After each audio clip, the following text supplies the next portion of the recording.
Oi, pessoal! Estamos aqui em mais um Propósito em Pauta. E hoje eu vou receber uma pessoa mais que especial. Eu conheci ele em 2022 na confraternização da empresa. Todos os anos, quando a gente finaliza e inicia a nossa jornada de trabalho, a gente pede para uma pessoa vir nos abençoar. E foi ali que começou a nossa história. E depois que o Padre Tiago veio e fez a bênção na nossa confraternização em 2022, a gente começou com uma amizade. Todas as dúvidas, as coisas que a gente precisa, eu vou atrás do padre. Ele é como um guia espiritual para mim e para o Ricardo. E fora todas as outras coisas, ações da igreja, enfim. E eu quero aproveitar o ensejo para dizer que o meu propósito de vida é levar Deus às pessoas. As pessoas precisam entender que a nossa vida é necessário ter Deus por perto.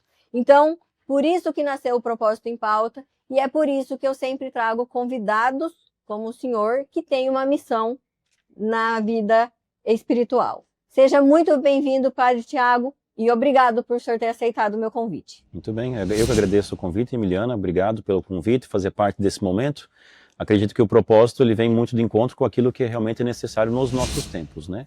Entre notícias de violência, de escândalos e de tantas confusões e depreciação da moral, propósitos como esse que vão elevar, né, junto com outras pessoas, outros convidados, isso realmente é aquilo que, entre outras coisas, a sociedade precisa também.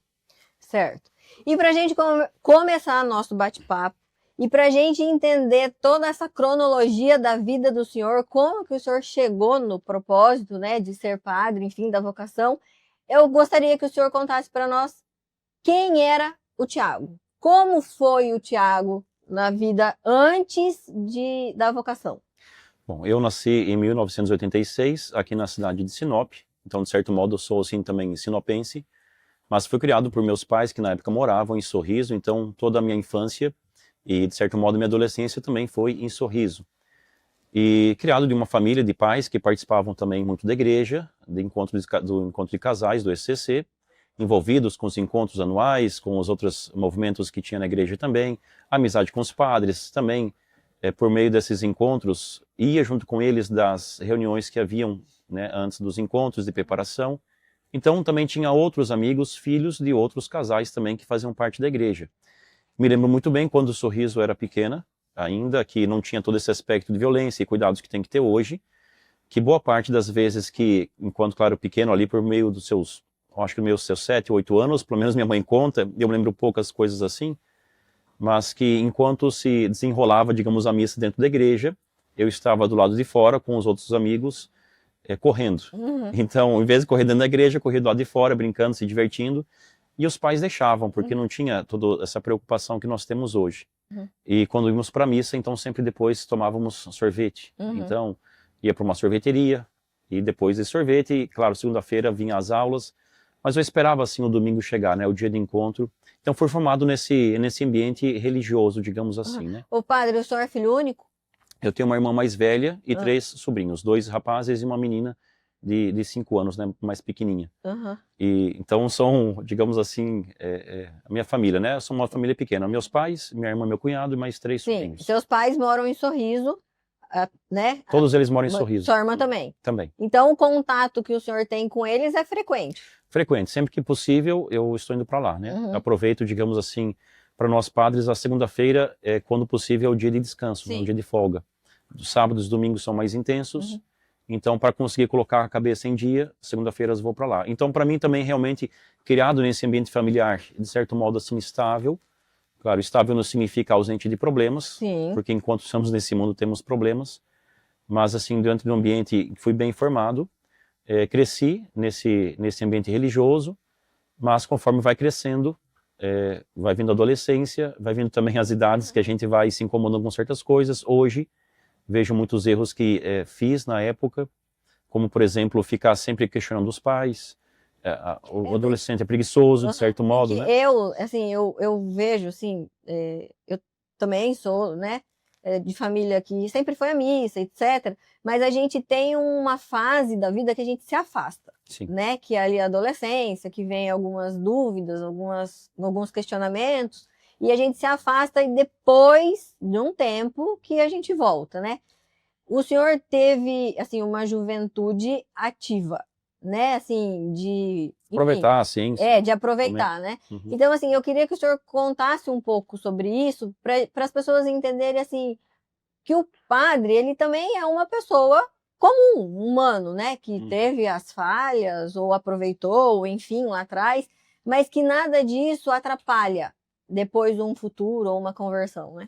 Eu digo que necessariamente, porque as pessoas, muitos dizem que tem que aproveitar a juventude, né? Uhum. Com o conhecimento que tem hoje, de certo modo, com alguma né, maturidade sobre esse, e olhar sobre essa questão da juventude, não digo necessariamente que muitas coisas que fiz foram necessariamente coisas bonitas, né? Se aproveitar, se fazer as festas, muita bagunça, no sentido assim, claro que, acredito que coisas gravíssimas, assim, pelo menos pelo aspecto assim, social, nunca aprontei, nunca, graças a Deus, nunca me interessei, né, por drogas, nem por cigarro, nem nada assim, mas festejei muito, né, tinha meus amigos e então eu tive um período realmente que foi o período que fui fazer faculdade em Cuiabá e que me lembro que naquela época eu acho que pelo menos nos 2 anos que fiquei lá, se fui 5 vezes à missa, foi muito. E era faculdade do quê? Eu fazia administração.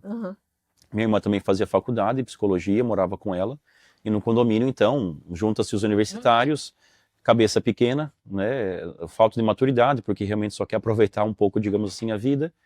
Então, desprezando esse lado, essa dimensão espiritual. E os benefícios que isso traz também para um aspecto realmente de conversão, de paz e de encontro com Deus também. E aí, no retorno, fiquei 2 anos em Cuiabá fazendo administração. Isso foi ali pelo menos, mais ou menos, se não me engano, no ano de 2006. Meu pai, ele sofreu um AVC, 2005, sofreu um AVC.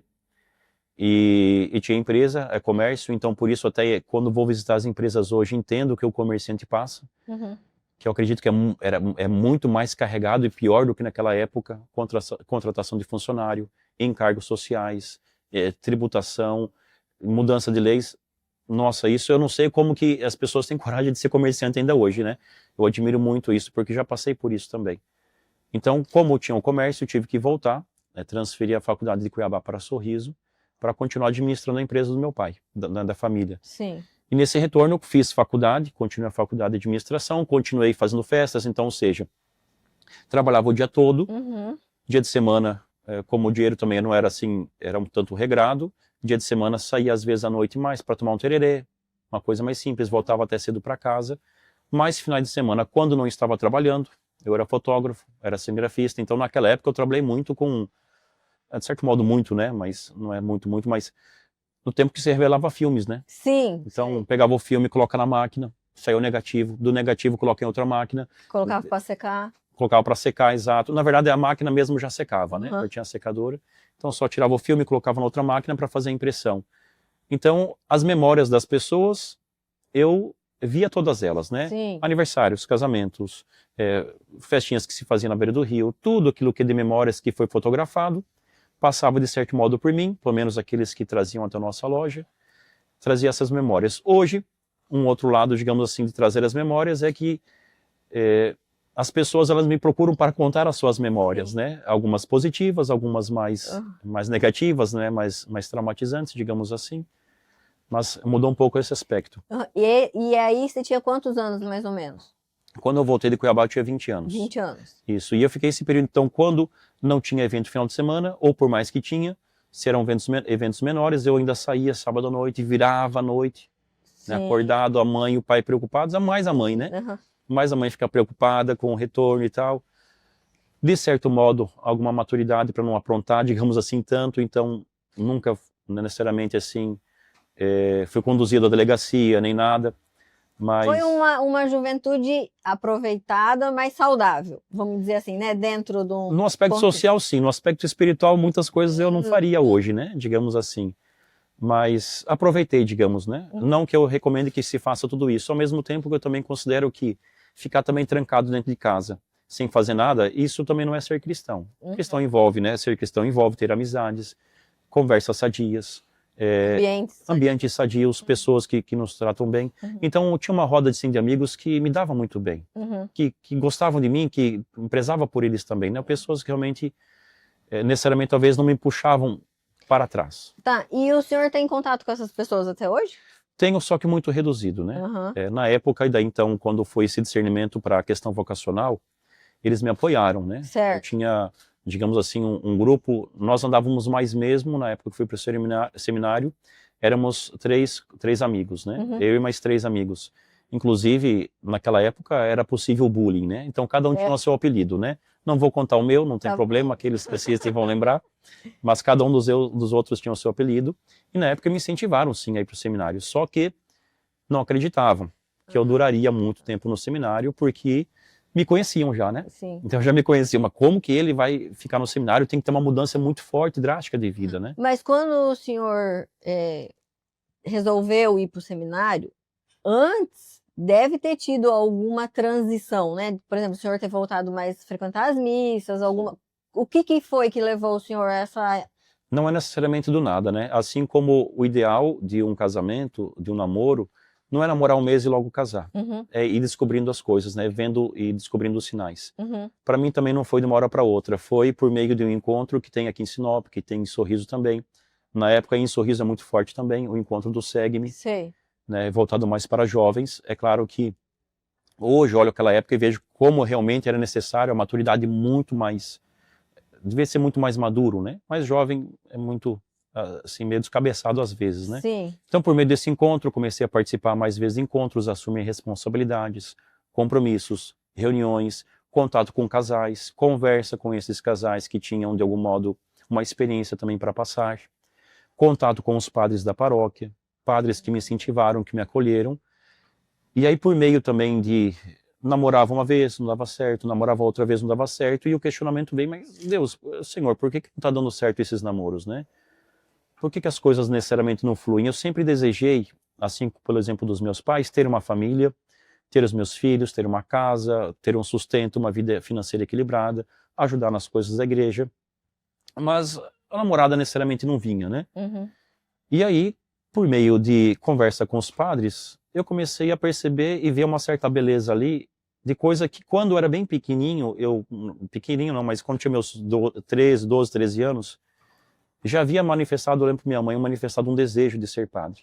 O senhor já tinha falado para sua mãe? Sim, quando tinha ali por volta dos meus 14 anos, né, meus 13, 14 anos. E tem alguma outra pessoa na sua família que teve essa vocação? Necessariamente não. Não? Não tem. Então eu lembro que comentei com a minha mãe, mas ela falou, olha, não pode casar, seria uma vida muito difícil, muito complicada, muitos compromissos, muitas tensões, e não seria uma vida fácil. E aí então tá bom. Me disseram melhor, falei, não pode casar, não, deixa quieto esse negócio, como que não pode casar, né? Então vou ajudar de outra forma. Só que por meio do contato com os padres da época, padres assim tinham um certo espírito jovem, abertos à conversa, já gostavam do Segue-me, tinham proximidade. E como eu era fotógrafo, principalmente quando tinha nas comunidades menores, missa de primeira Eucaristia ou crisma, o padre chamava, olha, você não quer junto comigo? Lá são só 2 crianças. Né? Para você, eu sei que não compensa gastar combustível, então vão comigo, não vai gastar combustível. Eles ficam felizes, você vai comigo, vamos conversando. Por meio dessas conversas, tirando dúvidas, fazendo questionamentos, comecei a descobrir um pouco dessa beleza vocacional, né? E cada dia mais próximo, né? Porque daí o senhor estava bem mais próximo já de todas as obras, enfim, os rituais ali que acontecem na igreja. Sim, exatamente. Conhecia um pouco mais sobre a missa, sobre a espiritualidade, mas ainda era muito bobo, eu acredito eu, né? Muito imaturo ainda. Mas ainda assim, esse questionamento começava a vir no coração. Comecei a me aproximar também dos textos bíblicos. O padre na época falou, olha, então, começa a ler mais os evangelhos, o Novo Testamento, começa a rezar em cima deles. Reza um trecho, reflete. E comecei a fazer isso. Então, quando eu lia, por exemplo, alguma história de São Paulo, suas viagens missionárias, as recomendações, nossa, que beleza. Algo muito belíssimo nessa dedicação às coisas de Deus. Quando eu ia com o padre para a missa, ele explicava sobre a Bíblia, o conhecimento. Nossa, aquilo me encantava de tal modo. Nossa, o conhecimento bíblico, eu quero ter isso também. E aí, conversando com eles falaram, olha, o discernimento tem que ser bem rezado, tem que ser bem vivenciado. Então, vamos esperar. Vamos continuar conversando, vamos passar o tempo. E aí, se você realmente continuar sentindo no coração esse chamado, a gente te encaminha para o seminário. E assim foi, por mais ou menos 1 ano e meio. Então, não é uma hora para outra, né? Porque assim, porque tem que abdicar de muita coisa também, né? E aí, para você ter essa certeza, né, assim, ainda bem que tem o seminário, que são alguns anos de estudo e que dá tempo da pessoa ter a certeza absoluta, né, dessa vocação. Exatamente. O seminário, quando eu fui realmente para o seminário, que eu tomei esse propósito, então eu tinha que deixar a loja, o comércio, eu tinha um carro na época, vendemos o carro, né, meu pai pegou dinheiro para aplicar na loja e tal, não podia levar, claro, para o seminário, o carro, né, eu fui já sabendo que a vida do seminário é um tanto mais regrada, tem que ser realmente mais firme, tem que ter disciplina, porque senão a gente não se forma bem. Então, quando eu fui, já fui sabendo que algumas coisas que eu tinha antes não teria, alguma liberdade que tinha antes não teria. E aí, quando eu fui para o seminário, uma coisa que eu sempre digo assim, que me ajudou muito, foi uma conversa que meus pais tiveram comigo. No começo, meu pai desconfiou muito, falou, mas será que vai dar certo? E minha mãe apoiou muito. Conforme os dias foram chegando, de ser discernimento, no meio do discernimento ainda namorei, terminei, então tinha essa liberdade ainda, olha, não é porque você está dizendo que vai para o seminário, que você não pode mais vivenciar as coisas, né? Então vivencie, só claro, dentro de uma vida correta, né? Mas ainda assim namorei, terminei, e aí falei, olha, eu realmente vou fazer essa experiência. No dia anterior que eu fui para o seminário, eu lembro que meus pais, eles disseram para mim, os dois juntos, né, olha, você vai para lá, se não der certo, porque você vai ver muita coisa, vai ouvir muita coisa, vai se incomodar com muita coisa, se não der certo, você volta, porque nós estaremos aqui para te receber. E aquilo para mim, de certo modo, foi como me deram uma base. Assim, me deram uma tranquilidade tão grande, olha, porque realmente meus pais sempre deram esse amor, né, e então eu vou para lá, se não der, eu volto, eles vão me acolher. Não tem por que estar em estado de desespero. Sim, não ir inseguro, né? Tipo assim, vou ter que ir, terminar e vai ter que ser daquele jeito, porque tinha alguém te apoiando, tinha alguém de braços abertos, se acaso não der certo. Essa liberdade, né? E assim, pelo que o senhor fala, que a gente conversa em outras ocasiões, eles são muito presentes, né? Tanto é que o senhor vai direto para lá. Sim, então, inclusive até mesmo no tempo do seminário, eles me sustentaram financeiramente, né? No seminário temos um lugar para dormir, um quarto com ar-condicionado, né? Porque em Cuiabá, hoje em dia, vem dentro da cesta básica de ar-condicionado, né? Sim. Então, um quarto confortável, só que muito pequeno. Eu me lembro um dia até que e meus pais são, assim, de boa condição financeira, graças a Deus, né? Por meio de muito trabalho. Imagine, chegando aqui nas décadas de 80, em Sinop, depois para Sorriso. Tiveram que passar por muitas dificuldades, mas conseguiram crescer naquilo que é justo, né? Correto. Certo. E me lembro que o reitor, na época, ele me disse, você tem certeza que você realmente quer ir? Porque eu conheci a sua casa. E o quarto que... Ele exagerou um pouquinho, né? Exagerou um pouquinho, mas o quarto que você vai ficar lá no seminário é o tamanho do banheiro do seu quarto hoje. O banheiro é o tamanho do seu quarto lá. Mas é para isso que eu quero ir lá. Eu não quero ter conforto, necessariamente. Eu quero para fazer uma experiência vocacional. Eu sei que tem que ser assim. E fui. Então essa ajuda, a liberdade que eles me deram foi muito bom. Então lá nós temos casa, lugar para dormir, tem a roupa lavada, tem a funcionária. Quando nós chegamos para o almoço está pronto. O café da manhã e janta por nossa conta. A ida do seminário para a faculdade é a pé. Né? Essa é uma das dificuldades de Cuiabá, que é muito calor. Tem tempos, né, que são mais complicados. Mas fiz boas amizades também no seminário, graças a Deus. E então eles me sustentavam. Então tem que comprar um livro. O seminário tem uma biblioteca. Mas tem livros que a gente quer ter para nós mesmos. Então quer estudar melhor, quer rabiscar, quer sublinhar, quer escrever alguma coisa, tem que adquirir. Então eles me davam, quer tomar um sorvete, quer comer um lanche, uma coisa assim, sempre me ajudaram financeiramente, foi muito bom. Eu imagino que o seminário também seja um lugar, assim, lógico que para estudar, etc., mas de muita reflexão, porque é uma mudança de vida muito radical, certo? E os quartos, por exemplo, eles são individuais, é você com você mesmo e você tem o contato com as outras pessoas fora dali. Exatamente, os quartos são individuais. Teve uma época, quando eu cheguei, que os banheiros não eram individuais, o banheiro era coletivo. Então, de um lado, eu entrava no banheiro, era grande, de um lado tinha, se não me engano, 4 chuveiros, e do outro lado 4 vasos sanitários, claro, com só divisória, né? Sim. E aí, depois de algum tempo, o reitor falou, olha, não é correto que eu tenha o meu banheiro, minha intimidade, minha privacidade, e vocês não tenham. Então, eu quero que vocês também tenham essa privacidade. E aí fomos fazendo campanhas, a diocese ajudou muito. O reitor, ele é padre também? Padre também, só isso. Padre também. Tudo padres. Só tirando vocês, né? Isso. Quem está estudando, o resto é tudo padre. Na verdade só tem um reitor que é padre que mora com a gente. O reitor ele cuida, e daí o restante era seminarista, né? Então os seminaristas que fazem filosofia e teologia. E aí então ele disse isso, e nossa, que maravilha, que bom, né? Vamos ter nossa privacidade e tal. E aí foi feita então a reforma, acompanhei a reforma, ajudei claro, dentro da possibilidade, a reforma de construção de banheiros ao lado dos nossos quartos. Para nós foi uma coisa maravilhosa, hoje é muito mais bem estruturado. Na época a capela também era muito simples, foi feita a reforma da capela, ajudamos também. Capela, no momento, claro, é o coração do seminário, né? Sim. Capela, o momento, né, de fazer a sua oração todos os dias, pelo menos de segunda, na verdade, segunda a sexta, a missa 5:30 da manhã. Então, te acordar às 5 horas da manhã. Quando a gente tem que fazer café, acorda geralmente 4:40, 4:30, por aí. Quantos anos que dura o seminário? O tempo do seminário, geralmente, ele é 1 ano. Um seminário propedêutico, que fala que é 1 ano de preparação, que é aqui em Sinop. Depois, em Cuiabá, em Várzea Grande, melhor dizendo, são 3 anos de faculdade de filosofia e mais 4 de faculdade de teologia, total 8. Sim. Pelo fato de eu já ter ido para o seminário com a faculdade de administração, então eu não precisei fazer a faculdade de filosofia.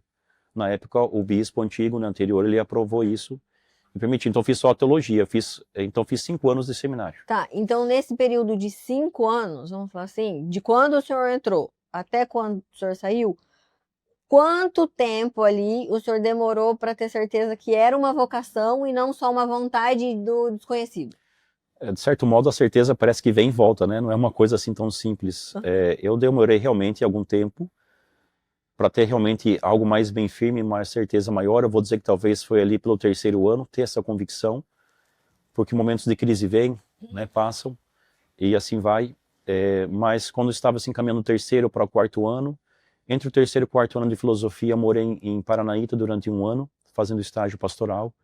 Esse contato com o povo, com as pessoas, me fez muito bem. Claro, também me colocou em crises, né, de certo modo, de questionar muitas coisas, questões vocacionais mesmo, né? Será que realmente é isso? Porque é pro resto da vida isso? Senhor, é pro resto da vida.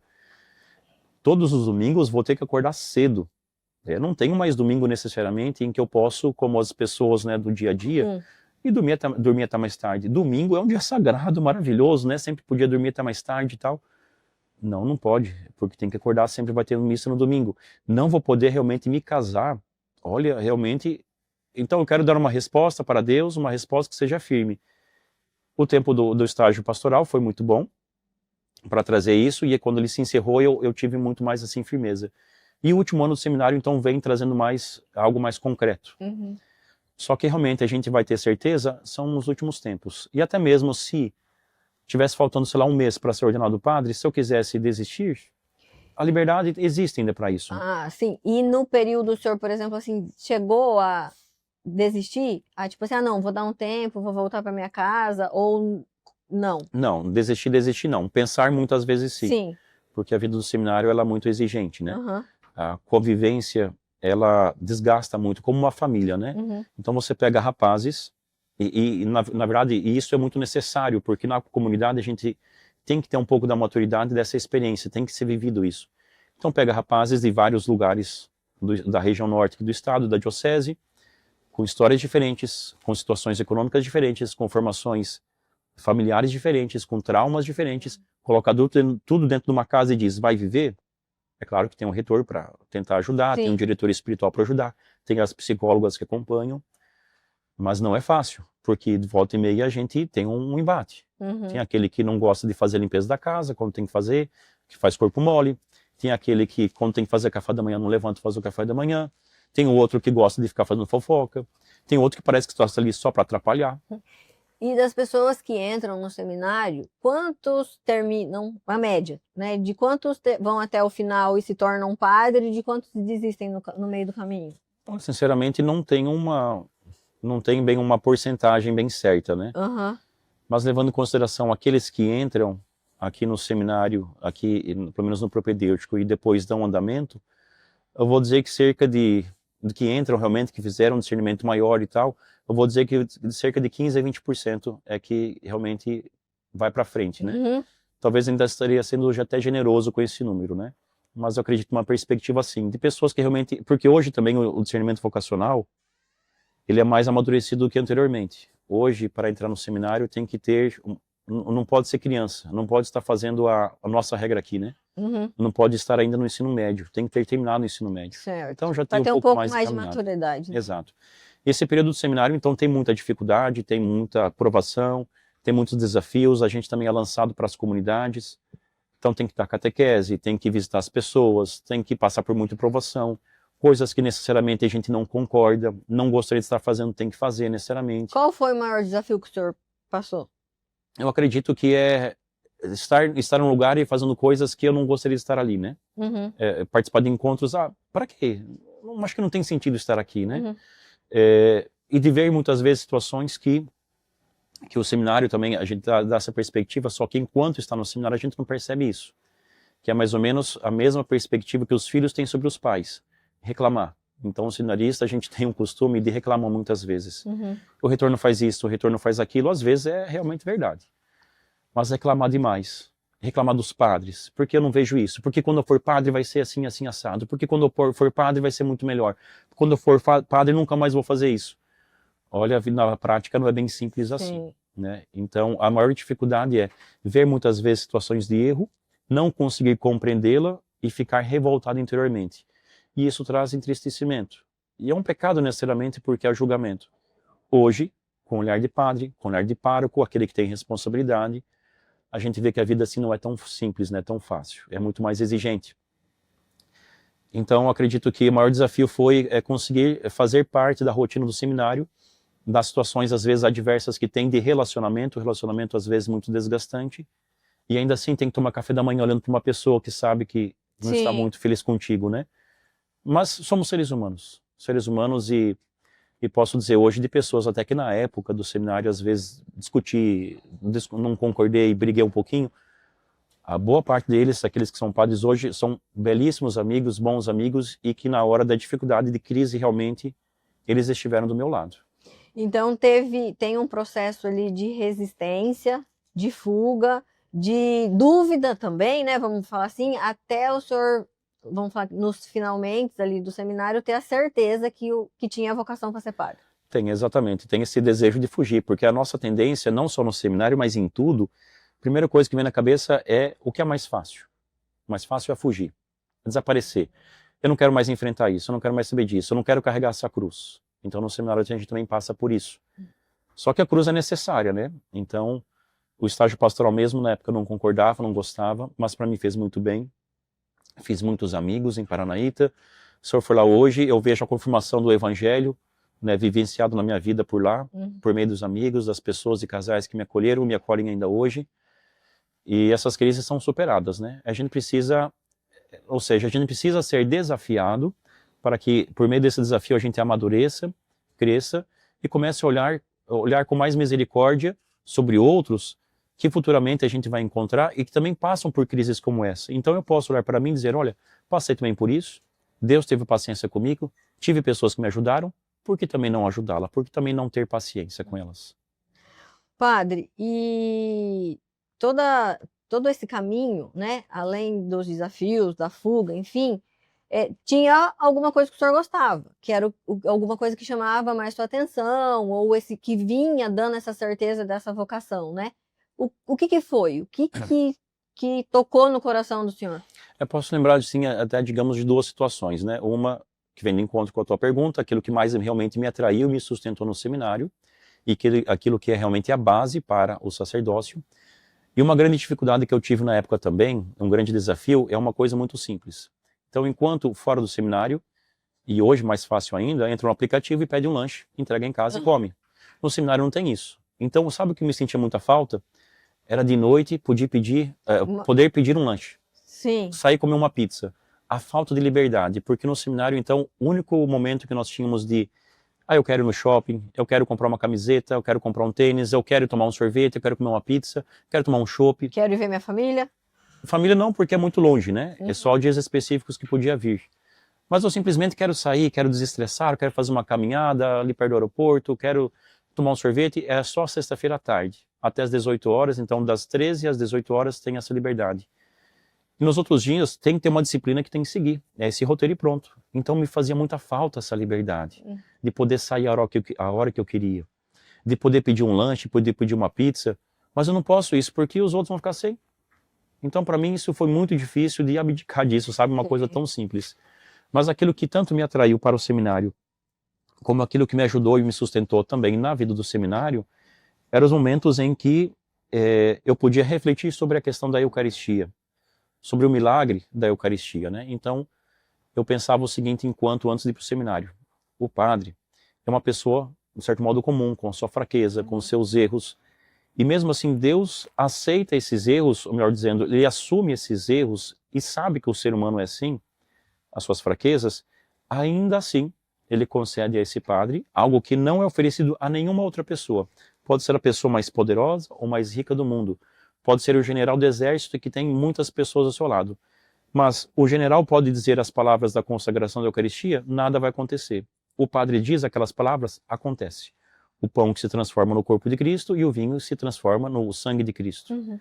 Então aquilo para mim me chamava muito forte a atenção. Eu pensava, essa é a pessoa mais poderosa que existe no mundo, trazer Deus do céu para a terra. E no seminário era justamente isso que ia me trazendo a questão vocacional, a sustentar a vocação. Claro que a devoção a Nossa Senhora também é muito forte, o estudo bíblico, o estudo da teologia. A teologia é maravilhosa, na verdade, um estudo assim maravilhoso, o estudo do catecismo, o que a gente descobre da riqueza da igreja, da história da igreja é maravilhoso. Mas o que me sustentava então era estudar os santos, os exemplos, os modelos dos santos. E todos os santos sempre vão levar a duas coisas: a meditação da Eucaristia, a adoração ao Santíssimo e também a devoção a Nossa Senhora por meio da reza do terço. Padre, e depois que o senhor finalizou, né, se formou na faculdade, o seminário, enfim, fez todo o processo, como é que foi o início da sua ordenação? Pois bem, então quando já está no último ano de seminário, a gente começa esses passos de decidir datas. A gente necessariamente não decide a data, a gente passa para o bispo que vem conversar conosco e ele sugere as datas. Olha, eu gostaria que fosse dentro da minha agenda, dentro da minha possibilidade, a data da sua ordenação para ser diácono é tal data e depois para ser padre é tal data. Né? Os 3 graus da ordem, do sacramento da ordem. Diácono, presbítero, padre e ser bispo. Né? Não tenho nem desejo, não quero ser bispo. Já tenho dor de cabeça demais como padre e bispo é muito mais. Não tenho capacidade para isso. Não quero assumir isso. Então, o primeiro ordenado diácono, ele orientou, olha, vamos ordenar os diáconos. Nós éramos em 3 na época, 3 seminaristas que estavam terminando a faculdade. A ordenação de diácono vai ser em março. E depois de padre em agosto. Onde vocês querem ser? Quais cidades vocês definem? Então nos passou essa data e a preparação é ir para a paróquia que a gente já vai assumir essa função, conhecer a comunidade, começar os trabalhos, descobrir na prática o que é ser padre, na prática ver os desafios e aplicar aquilo que a gente aprende de formação para o trabalho pastoral também. Mas você não é uma regra você iniciar na comunidade que você fez o estágio. Não. Você pode escolher. Não, o bispo é que determina. Então, assim como o bispo determina onde os padres estão hoje e determina quando eu deveria ser transferido, é claro que existe um diálogo, né? Eu posso, olha, bispo, eu não estou satisfeito, já estou aqui há muito tempo, eu vejo que os desafios já se encerraram, acho que tem que vir outra pessoa. Existe um diálogo, é ele que define. Olha, estou vendo que o seminarista recém-formado será bom para tal paróquia. Então, lá ele designa, né? Tá. E na época eu vim para a paróquia onde estou hoje, que é a paróquia São Cristóvão. Como diácono e depois como padre, continuei durante 2 anos. E qual foi o maior aprendizado que o senhor teve na época da faculdade, do seminário, que o senhor de cara conseguiu usar na sua ordenação, quando o senhor iniciou, né, na paróquia aqui? Bom, eu acredito que, como a gente vem muito bem assim, fresco, digamos assim, na questão da teologia, da formação da teologia, aquilo que me fez muito, tanto ajudar as pessoas, como me sentir bem dentro da comunidade, era fazer formações, né? Mas questão de liturgia, questão de catequese, questão de teologia de modo geral, assim, outras coisas. A questão prática a gente tem que depois aprender, mas a questão teórica que as pessoas desejavam, fazer essas formações, então isso me ajudou muito.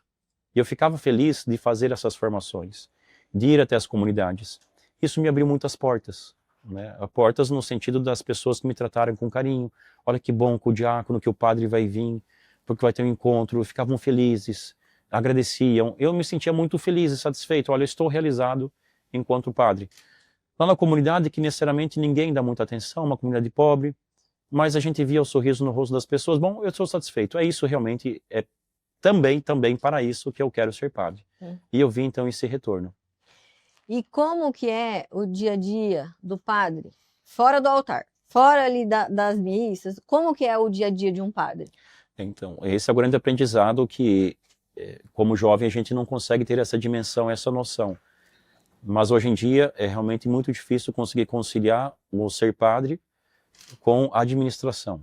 Então, eu realmente sou formado em administração. Eu acredito que em relação até a outros padres amigos, tenho esse benefício em relação a eles, que para a questão administrativa, eu avanço muito. Já em outras coisas, vejo que os outros padres são muito mais avançados do que eu necessariamente. Ou seja, cada um tem o seu dom. Né? E na questão administrativa, é esse o maior desafio. É conseguir fazer as coisas da administração, que são várias, porque querendo ou não a paróquia tem um CNPJ, tem que contratar funcionários, tem que demitir funcionários, que não é uma coisa agradável demitir. Já tive que fazer. Logo de cara, quando cheguei aqui, fazer negociações salariais, de ter que estar atento às leis, burocracias. A responsabilidade geral, vamos dizer assim, da paróquia é do padre do pároco, exato. Eu sou pároco, tudo. Eu tenho uma procuração do bispo, que ele necessariamente é o administrador da diocese e das paróquias. Eu tenho uma procuração no nome dele que passa para a minha administração, das contas, pagamento de boletos, fazer contratos, demitir e contratar pessoas, comprar e vender terrenos, digamos assim, né?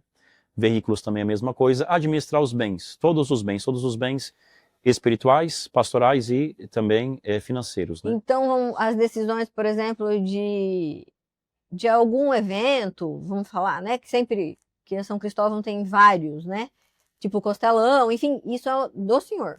É claro, a gente tem essa liderança, essa procuração, mas a gente sempre conta com a ajuda das pessoas. Certo. Então, teoricamente, por exemplo, a festa do padroeiro, que envolve muitas pessoas, eu me coloco, eu digo para eles, olha, eu não vou me envolver na festa, porque se eu for tomar frente de uma festa, eu deixo de exercer as funções de padre.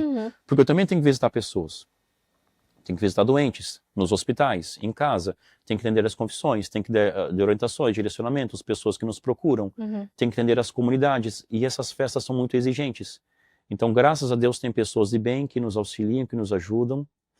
E eu solto na mão delas. Então, do mesmo modo que o bispo nos dá uma procuração, virtualmente, digamos assim, dou uma procuração para que eles também façam o seu trabalho, que a gente fala que é o CAEP, né? O Conselho Administrativo e Econômico Paroquial é um conselho que existe no direito canônico, é obrigatório ter a paróquia ter esse conselho, assim como é obrigatório ter um conselho pastoral paroquial, tanto para assuntos econômicos como os assuntos da paróquia. Então a gente designa e conta com a ajuda das pessoas, né?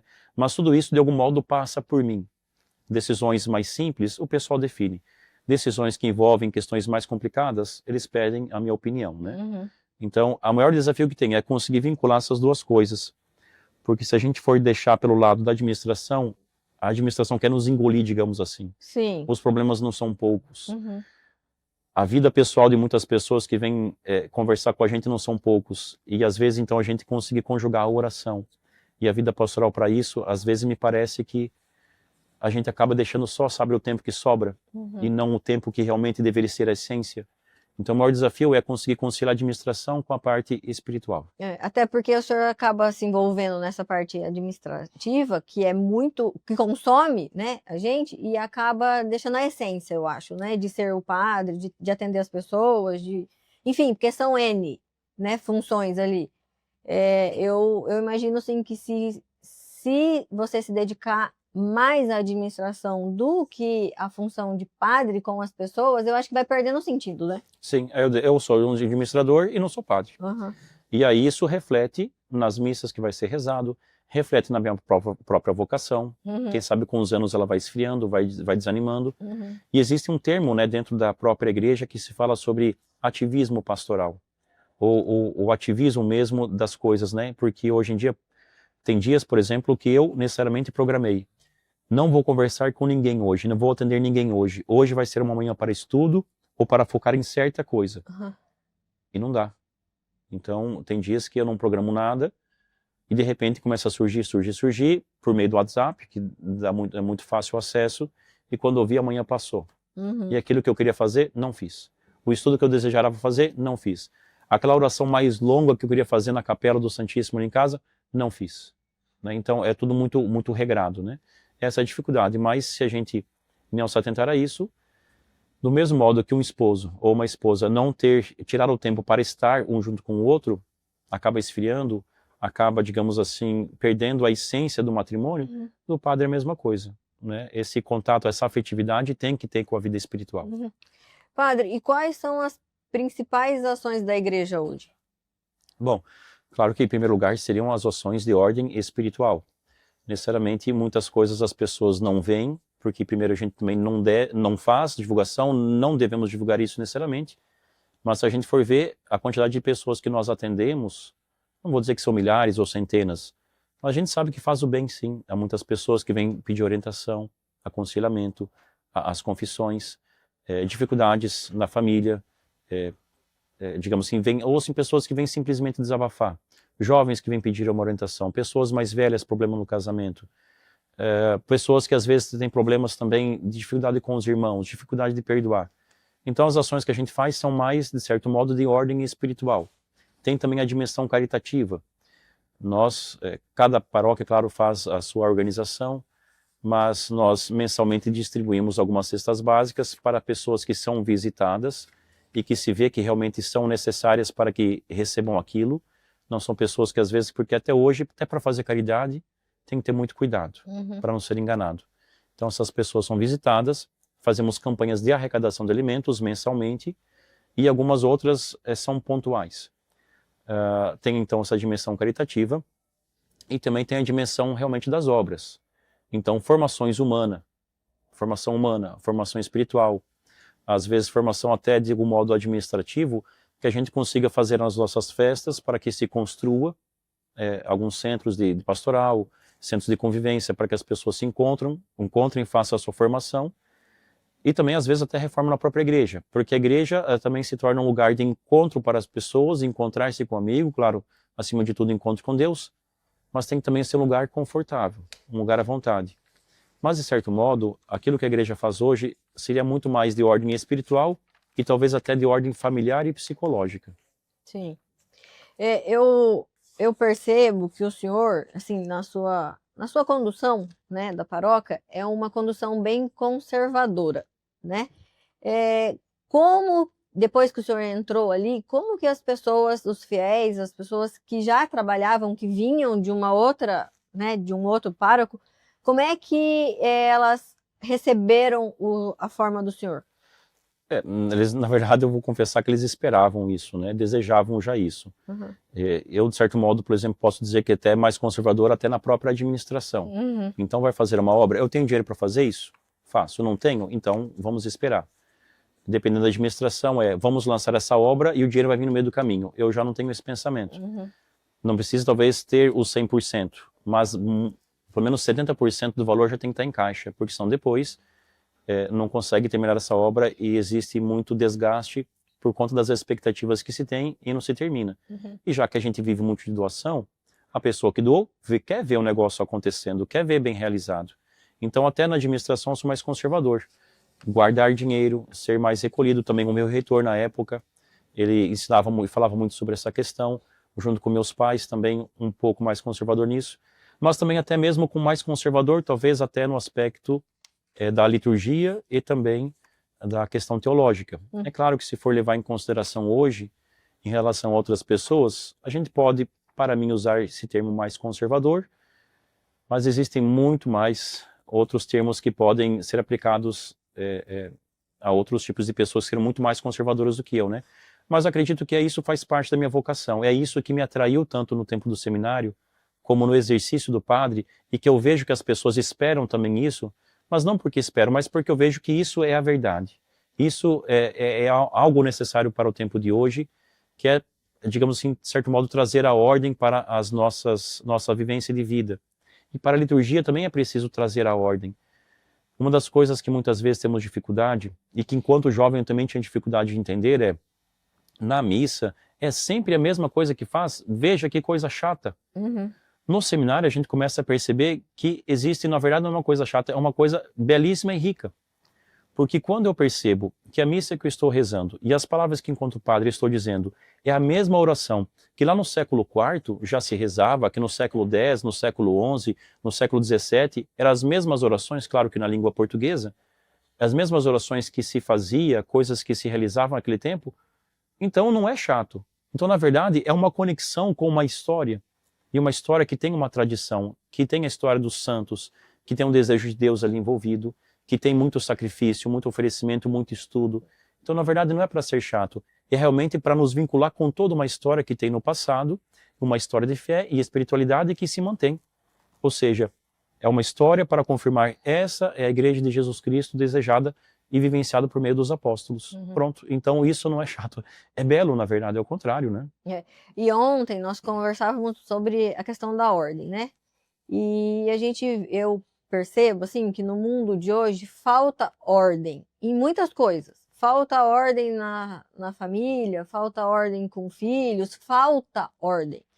E quando o senhor trouxe essa questão conservadora, essa ordem para a paróquia, a gente, na cidade, a gente vê muitas pessoas em procura disso. Muitas pessoas se direcionam ao senhor e vão para a missa, enfim, as coisas da paróquia que o senhor atua, mesmo as pessoas morando em outro bairro, sendo de outra paróquia, né? Sim. Eu vejo assim que cresceu muito essa procura, né? Essa procura pela ordem, pela questão conservadora. Sim, exato. Se a gente for analisar e levar em consideração toda a obra e criação de Deus, a gente vai ver, claro, pelo livro do Gênesis, uma coisa que todos nós sabemos e aprendemos é Deus criou todas as coisas, cada coisa por dia, e quando ele terminou, ele viu que tudo era muito bom. E que tudo muito bom por quê? Porque tudo está ordenado, porque tudo ocupa o seu espaço, está bem organizado.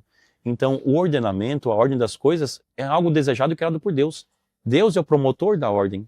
Então, onde existe desordem, é porque existe divisão e ali o maligno está presente, né?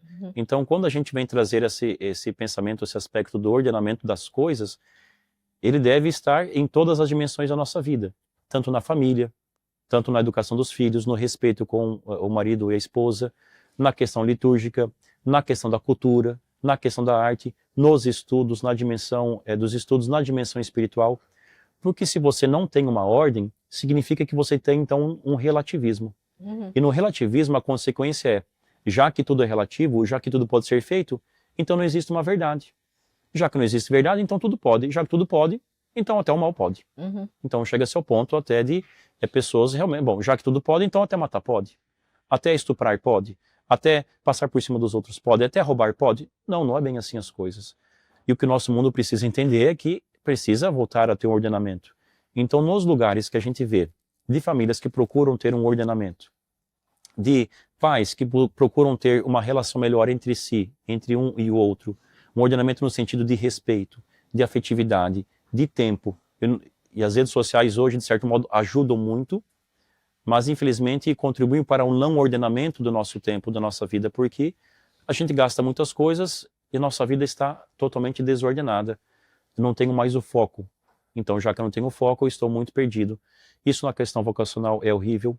Na dimensão espiritual, se não existe um ordenamento, eu não faço uma vida de oração, eu não sei rezar, eu não sei a que santo pedir intercessão, eu não sei fazer uma leitura espiritual, não existe um ordenamento. E aí vem esse aspecto da liturgia. Se na liturgia, então, nós temos um ordenamento, as pessoas, elas sabem que ali não existe necessariamente, e é isso que é interessante, né? Muitas pessoas buscam criatividade, surpresa. As pessoas que vão à missa, quando nos procuram, elas querem ter esse algo concreto. Então eles não querem ter necessariamente surpresa, eles querem saber que ali realmente está sendo vivenciado algo verdadeiro. Porque se for para ir num show, se paga e vai no show. E até mesmo no show, vai nos shows mais famosos, de Broadway, de Disney, e o que for, existe uma ordem tremenda. As pessoas que entenderam que nos seus shows, aqueles circos muito famosos no Brasil, o Cirque du Soleil, existe uma ordem tremenda de horário, de começar o show, de terminar, do espetáculo. A ordem do espetáculo, do espetáculo, um sai, outro entra, um pula. Se eu pular na hora errada, o outro se machuca. Um ordenamento terrível se não tiver isso.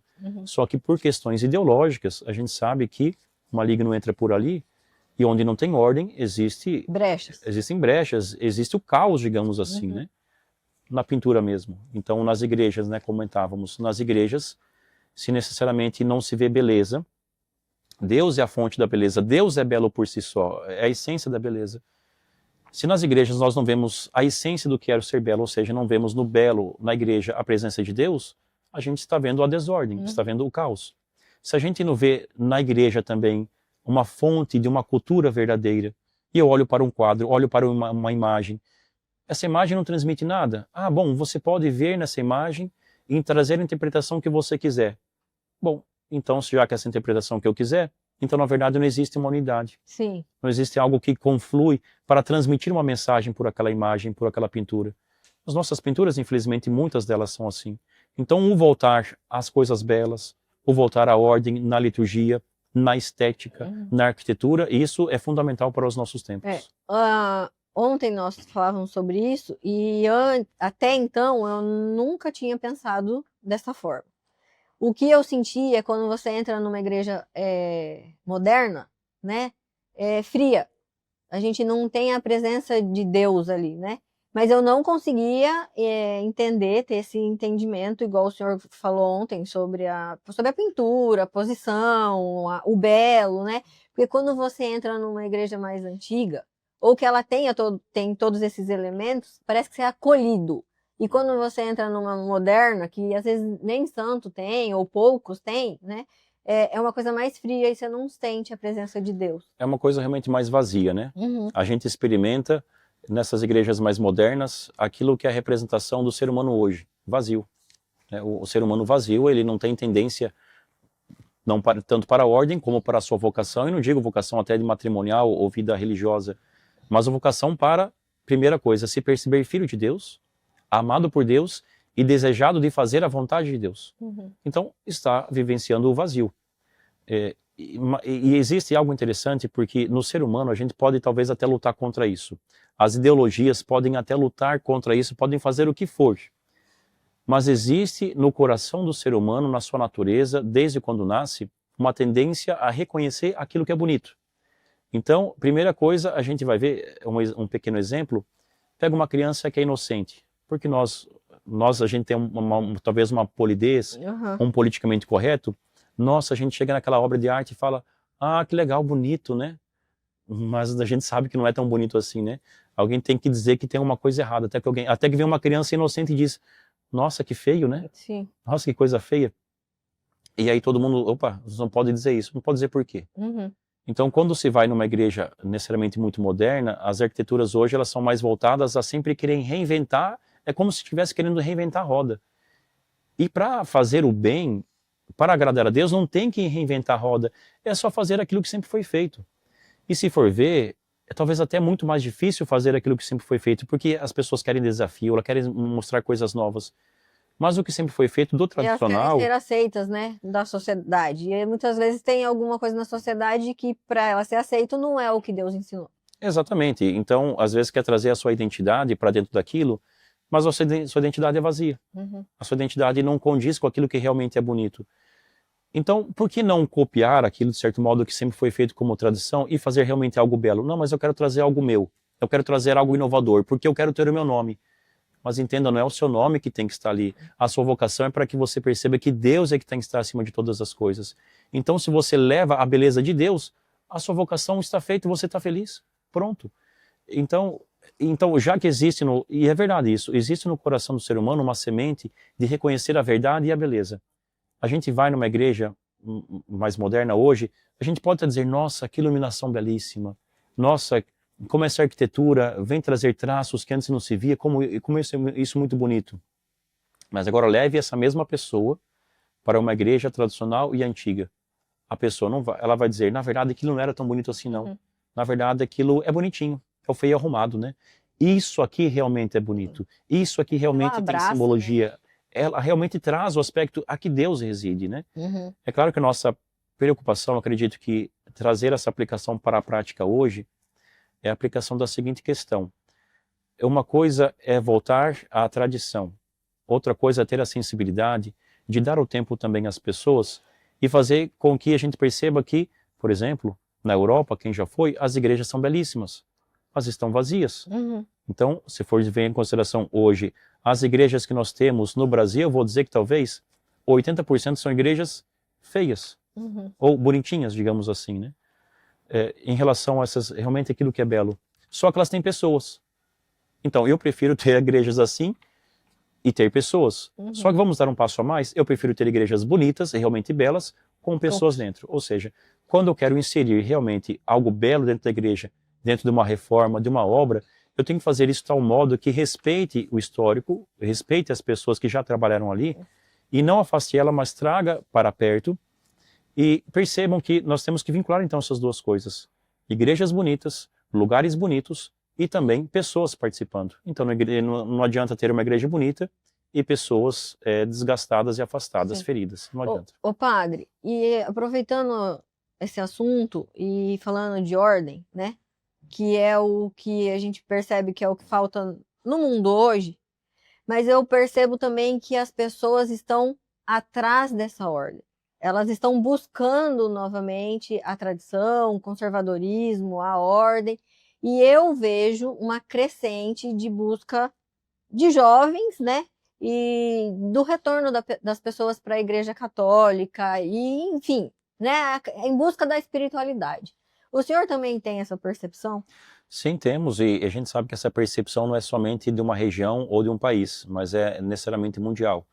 Acredito que ela se torna até consequência, digamos assim, de uma promoção de ideais que foram colocados, que foram transmitidos, e que eram ideais não na sua essência, mas na sua propaganda muito bonita, mas que não alcançaram o seu resultado. Isso alcançou frustrações. E já que não existe algo concreto, algo em que as pessoas realmente, os jovens hoje em dia, podem olhar para essas coisas que foram promovidas e não ver algo ali realmente da verdade, elas não querem mais ter algo que estejam perdidos soltos, elas querem ter algo realmente que seja concreto, porque elas querem saber o que é verdadeiro. Então, antigamente, já que as promoções ideológicas era tudo é relativo, bom, tudo é relativo, então vamos aproveitar essa vida, né? Vamos fazer o que é possível para dar risada, os prazeres e tudo o que é possível. Mas quando eles começam a perceber por meio da reflexão, claro, as redes sociais também ajudam, por meio de padres, por meio de leigos que ajudam com as suas formações, as pessoas percebem, olha, existe uma verdade. E essa verdade é algo concreto, algo firme. E dentro dessa verdade, eu sei que é isso que é necessário para a minha vida, para ela ter uma realização. Para que minha vida tenha um sentido, é necessário que eu tenha um caminho. Então, é a busca desse caminho, de algo concreto, com que faz com que as pessoas busquem aquilo que é firme, aquilo que é forte, aquilo que é a rocha, aquilo que sempre existiu, que é a tradição. Eu vejo que as pessoas estão atrás de um sentido, sabe? E aí entram também alguns movimentos que traz mais as pessoas a ter uma virada de chave, uma busca espiritual, que são os acampamentos, Segue-me, todos essas obras, né? Esses eventos que as igrejas têm. E eu vejo que está tendo uma aceitação, né? O que o senhor... A gente percebe que realmente as pessoas buscam isso, como disse, para descobrir, na verdade, a essência da sua vida. O porquê eu existo. Qual o propósito da minha vida. E isso é realmente algo que é fundamental para a existência, né, do ser humano. Para dar sentido à sua vida, ela tem que saber o porquê. E se a gente for ver o acampamento, o ECC, Segue-me, grupos de oração, todos eles, entendam bem dentro de um contexto, se fosse ver, são todos, entre aspas, desnecessários, quando existe um bom conhecimento do seu propósito e vocação de vida. Mas já que as pessoas estão cada vez mais afastadas de Deus, estiveram pelo menos afastadas de Deus, e sem descobrir o seu propósito de vida, qual que é, entre aspas, a grande novidade? Não é novidade nenhuma, porque as primeiras pregações que se fala nesses encontros é sobre o amor de Deus. Os sacramentos enquanto sinais do amor de Deus, a família como sinal do amor de Deus. E desde quando que de criança a gente não aprende sobre o amor de Deus? Desde quando que a gente desde criança não aprende sobre o valor da família, sobre o valor da amizade? Então não é novidade, mas é trazer do modo mais forte, mais duro, da nossa consciência, de um coração duro, que o básico a gente não está vivenciando. Então a grande, digamos assim, alegria dessas pessoas é conseguir abrir os olhos e perceber, olha, na verdade eu sempre tive todas as condições necessárias para ser feliz. Só que as opções e decisões de vida que eu fiz foram decisões que me auto-prejudicaram, me fizeram mal, porque em primeiro lugar eu não me percebi amado por Deus, não me percebi criado por Deus, e por conta disso então eu tenho que renovar isso por meio de encontros. É claro que isso não é um caminho fácil. Nós somos, digamos, como esses vasos muito frágeis, vasos de barro, né, que é a expressão bíblica, muito frágeis, que contêm uma grande riqueza, e no final das contas a gente precisa ir se modelando. Uhum. Então o vaso não pode ser tão rígido, tão firme, porque na hora de modelar ele pode quebrar. Mas também não pode ser tão maleável, tão mole, tão úmido, digamos assim, porque senão ele pode se desmanchar também, apertar e desmanchar. Então é esse equilíbrio da vida que faz com que as pessoas busquem, a pessoa buscar o sentido da sua vida, o equilíbrio, faz buscar esses encontros. E graças a Deus que tem encontrado muito em nossa região. Sim, e assim, eu vejo que as pessoas têm muita reconexão com a igreja depois desses encontros, né? E como que é o suporte? Qual que é o papel da igreja com essas pessoas quando elas estão voltando? O processo, o suporte tem que ser da acolhida, realmente, e não do julgamento. E é isso que a gente busca dizer até mesmo nas confissões. Quando a pessoa vem com muita vergonha, depois de muitos anos sem se confessar, de muitos anos tendo aprontado na vida, tendo magoado muitas pessoas, passado por cima de outras pessoas, feito coisas graves para outros que talvez ninguém saiba, mas ela mesma se arrepende profundamente. Então, olha, venha se confessar ou venha desabafar no sentido de que eu não vou te julgar, mas eu quero te acolher para que por meio dessa acolhida você continue esse mesmo processo. Uhum. E a gente percebe que quando as pessoas se realmente encontram essa acolhida, é mais um sinal do amor de Deus, elas se sentem novamente amadas por Deus e têm toda aquela força necessária para continuar. É claro que a luta não é fácil, porque depois de longos e longos e longos anos de muitas coisas erradas, de orientações erradas que recebeu, de aprender a fazer coisas erradas, mas eu aprendi que sempre tem que ser assim. Uhum. E é errado isso? É errado. Então como que eu mudo? Muita conversa, muito aconselhamento, por isso que os encontros geralmente, quando acaba, é preciso fazer encontros, né, Sim. cotidianos, né, frequentes, mensais, mas aí depois que acaba o encontro, olha, é você que tem que lutar. Aprendam que você não é mais bebezinho, não é mais criança, você já vivenciou, você já sabe quais coisas são as coisas corretas. E diante de Deus você agora é desafiado a fazer e buscar respostas. Uhum. Então se você não está tendo coragem, ou não está sendo verdadeiro consigo mesmo e com Deus, você vai cair. Bom, caiu, se levante. Mas agora outra coisa é pessoas que realmente se encontraram e depois acabaram desistindo no meio do caminho. Uhum. O padre, eu vejo que quando a gente faz esses encontros, que foi uma das minhas viradas de chave na vida foi o acampamento, né? Há alguns anos atrás. Mas eu vejo que quando a gente está na caminhada com Deus, a gente tem muitas provações. Tem muita coisa que acontece para tirar a gente do caminho, né? Ou vamos falar assim, para ter essas escorregadas, enfim. E a gente tem que ser persistente e ver que é o caminho correto e com ele é mais fácil. Mas as provações são muitas. Eu acredito que o senhor deve ter várias pessoas que relatam isso, né? O senhor também deve ter passado por isso. Sem dúvida alguma. Na verdade, todas as pessoas passam por provações, né? E se for ver, a resposta está naquilo que disse, a persistência. A persistência necessariamente nos faz perceber que persistência não é algo pontual. Persistência é algo que leva tempo, que é duradouro. Então, quando se sai de um acampamento, ou se sai de um encontro, ou até mesmo se sai de um seminário, eu tenho que ter a percepção de que eu estou ali muito eufórico, muito animado, muito forte, mas calma. A sua conversão necessariamente precisa de persistência e de tempo. Uhum. Ou seja, tenha paciência consigo mesmo, tenha paciência com o próximo e se permita ser desafiado para que por meio desses desafios e do tempo, você realmente prove um tanto, digamos assim, do seu valor e do seu crescimento. Então, por isso mesmo, é necessário a persistência, o tempo, o equilíbrio. Então, quando você sai muito eufórico, não, eu quero abraçar o mundo. Calma, respira. E é bonito, às vezes, ver dessa euforia, né? Uhum. A gente vê assim, deixa a próxima aprovação que você vai ver. E às vezes acontece e as pessoas se magoam, se ferem muito, porque elas criaram uma expectativa de que eu vou mudar o mundo. Calma. Não é assim. Não é assim. E exige muito de você. Faça isso no tempo. E além de exigir, eu acho que vem assim muita clareza, né? Porque tem gente que não enxerga como provação, tem dificuldade ainda de ver algumas coisas como provação, né? Mas esse caminho, ele, quando a gente se aproxima, você não quer mais estar longe. E foi ali também que eu descobri, no acampamento na época, sobre o Santíssimo. Eu não, por mais que ia à missa e minha família, enfim, mas eu não sabia o que era Santíssimo. Então eu vejo também que tem muitas coisas que as pessoas não entendem, que as pessoas não sabem que existe, sabe? É aquilo que eu dizia que era a essência do que me chamava a ser padre, é a adoração ao Santíssimo, é a Eucaristia, né?